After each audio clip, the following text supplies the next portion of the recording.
In this video, we see a numerical problem which is based on both the concepts of finding the domain of a function and also keeping in mind the domain and range of inverse trigonometric functions. Now we already know what is domain, we already know what is range, we also know some brief about trigonometric functions, inverse trigonometric functions and square root, under root things. Let's see what the question has to say and let's understand few concepts and start solving the question together. Now the question asks me to find the domain of a function, and what function is given to me? The function is given to me as fx is equal to sine inverse x upon 3 and in the denominator I have under root 9 minus x square. Now first of all, don't go into the details of this. Let's first examine what do you mean by domain. Although we have already seen in our previous videos, let's revise it again. Domain means all the values of x that you can easily put. Suppose I have 2 upon x as an expression given. Now the value of 2 upon x can be only computed if x is not equal to 0.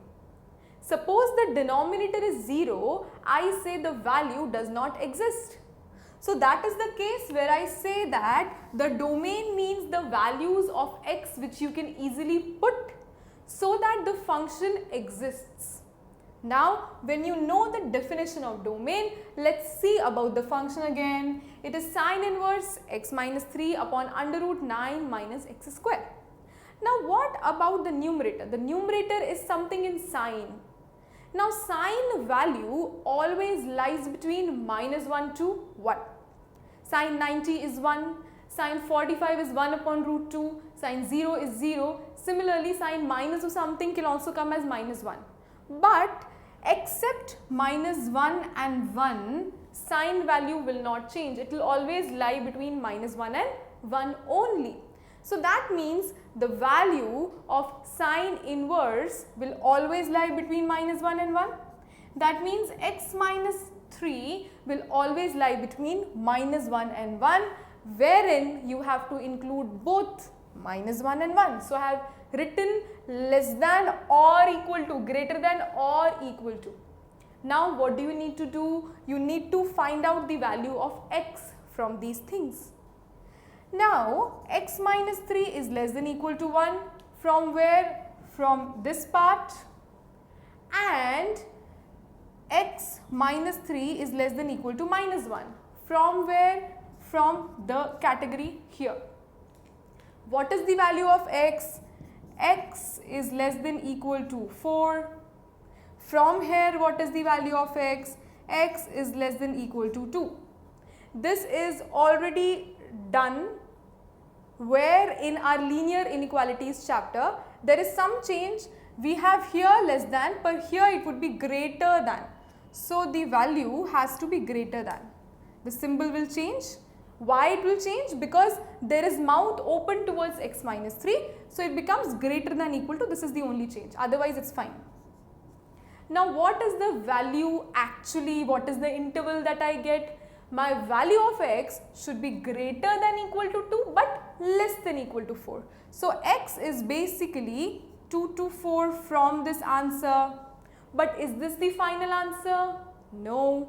Why? Because I have to consider the denominator also.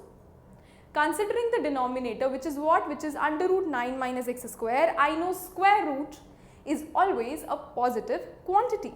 So 9 minus x square should always be a positive quantity. That means 9 minus x square should be always greater than 0. Can it be equal to 0? No, because denominator can never be 0. So let's put only greater than 0 in this case. Now 9 is greater than x square. That means the value of x can be what? It can be either minus 3 or 3.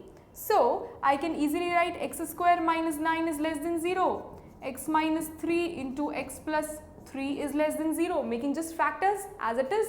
A square minus b square is equal to a plus b, a minus b. The value can be what? It can be minus 3 to 3 plus minus plus. If some of you might be confused as to how this has come, we have already studied in our class 11th the chapter of linear inequalities, wherein if I am being given two factors, I can just make this diagram of number line, and for less than symbol I have to take the negative interval. So my answer will be minus 3 to 3 open. Now from these two answers, which is the correct answer? In such questions of rational functions where I have a numerator and denominator, I am supposed to find the common region. What will be the common region? Here it starts at 2, ends at 4, here it starts at minus 3, ends at 3. Look at the options. I have 2, let's make a number line out of it. I have minus 3 which will come at the extreme left. I have 2 which will come next. I have then 3 in the order. Then I have 4. Minus 3 to 3. Minus 3 to 3 means the region is here. 2 to 4. 2 to 4 included both sides. That means the region is here.